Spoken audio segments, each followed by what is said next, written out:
புதுச்சேரி தேங்காய் திட்டு வன்னிய முன்னேற்ற இயக்கத் தலைவர் லிங்கசாமி வெளியிட்டுள்ள அறிக்கையில், மதிப்புக்கும் மரியாதைக்குரிய காங்கிரஸ் கட்சி தலைவரும் மற்றும் பாராளுமன்ற உறுப்பினருமான வைத்திலிங்கம் அவர்களுக்கு கண்டனம். ஒரு கூட்டத்தில் திரு வைத்திலிங்கம் அவர்கள் முதலமைச்சர் ரங்கசாமி அவர்கள் அறிவித்த தொகுப்பை ஏளனமாக பேசியுள்ளார். தீபாவளிக்கு அறிவித்த தொகுப்பு பொங்கலுக்கு தான் கிடைக்கும் என்று இது தவறான கருத்து. இதற்கு தான் மத்திய அரசு இதுபோன்ற மக்கள் திட்டங்களுக்கு மழைக்காலங்கள் வந்தாலும் பேரிடர் இழப்பு வந்தாலும் மக்களுக்கு சேர வேண்டிய நிவாரணப் பொருள்களும் பண்டிகை காலங்களில் வரும் தொகுப்புகளும் தொகையாக வங்கி மூலமாக செலுத்தினார்கள். இது மக்களிடையே எளிதில் கிடைத்துவிடும். ஆனால் நியாய விலை கடைகளில் மூலமாக வழங்கினால் காலதாமதம் ஆகும். சில முறைகேடுகள் நடக்கும். சில அறிவாளிகள் மெத்தன போக்கில் இருப்பார்கள். தெரிந்துதான் மக்களுக்கு உடனே அனைத்தும் கிடைத்திட வேண்டும், செலுத்திட வேண்டும் என்ற எண்ணத்திலே வங்கி மூலமாக வழங்கப்பட்டு வந்தது. ஆனால் புதுவையிலே சில அரசியல் கட்சிகள் மக்களை போராட்டம் மூலமாகவும் சீண்டிவிட்டு நியாய விலை கடை மூலமாக பொருள்கள் வழங்க வேண்டும் என்று சீண்டிவிட்டார்கள்.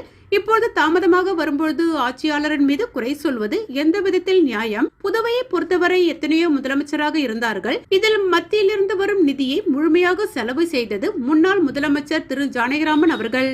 அதற்கு அப்புறம் மத்தியிலிருந்து வரும் நிதியை முழுமையாக செலவு செய்யக்கூடிய முதலமைச்சர் ரங்கசாமி அவர்கள் மட்டும்தான். இது மக்களுக்கு தெல்ல தெளிவாக தெரியும். எனவே வைத்திலிங்கம் அவர்கள் தொடர்ந்து அரசு மீது குறை கூறக்கூடாது. மாநிலத்திலே மக்களுக்கு அடிப்படை தேவைகள் எதுவென்று அறிந்து அதை சுட்டிக்காட்ட வேண்டும்.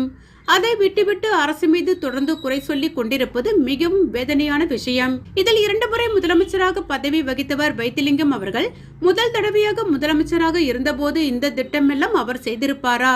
மத்தியிலிருந்து வரும் நிதியை திருப்பி அனுப்பியதில் இவரும் ஒருவர். புதுச்சேரியில் உள்ள அனைத்து கட்சி தலைவர்களுக்கும் இயக்கவாதிகளுக்கும் நல்ல தெளிவாக தெரியும். பொதுமக்கள் வேணாம், ஏமாற்றி விடலாம். எங்களைப் போல போராளிகளை ஏமாற்ற முடியாது.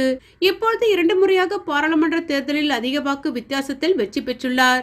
ஆனால் போன வருடமும் இந்த வருடமும் மழை காலங்களில் மக்களை சந்தித்து உள்ளாரா? கிடையாது. மக்களுக்கு இந்த பேரிடர் காலத்தில் எங்கேயாவது நிலத்திலேயோ மழைநீர் தேங்கிய பகுதிகளோ மக்கள் குறைகளை இவர் சந்தித்தாரா? இவர் மீது குறையை வைத்துக் கொண்டு ஆளுகின்ற அரசை குறை சொல்லி கொண்டிருக்கிறார். புதுவையிலேயே பல முதலமைச்சர்கள் மக்கள் கண்டது உண்டு. அப்பொழுதெல்லாம் பேரிடர் ஏற்பட்டால் கோவில் சமுதாய கூட மக்களை தங்க வைத்துவிட்டு மழை பெய்தாலும் புயல் அடித்தாலும் லெமன் சாதமும் புளி சாதமும் சாம்பார் சாதமும் கொடுத்துவிட்டு கணக்கு மக்களை ஏமாற்றிய காலம். ஆனால் விவசாய நிலத்திலோ வேலை செய்யும் தொழிலாளியிடம் ஒரு நாள் முழுவதும் வேலை வாங்கிவிட்டு ஒரு மரக்க நெல்லை கொடுத்து ஏமாற்றிய காலம் அந்த ஆட்சி அல்ல. உயர்ந்த வர்க்கம் அப்போ நடந்த அந்த ஆட்சி அல்ல. இப்பொழுது நடக்கும் 25 வருட காலமாக அடித்தட்டு மக்கள் பாமர மக்கள் ஒருவரான திரு ரங்கசாமி ஆட்சி எப்பொழுது புதுவையில் நடக்க ஆரம்பம் ஆச்சோ அந்நாளிலிருந்து இந்நாள் வரை புதுச்சேரியில் அனைத்து தரப்பு மக்களும் குடும்ப அட்டை எடுத்துக்கொண்டு ஆதார் அட்டை எடுத்துக்கொண்டு வங்கிகளிலும் நியாய விலை கடையிலும் அங்கன்வாடிகளிலும் தொகுப்பாயிருந்தாலும்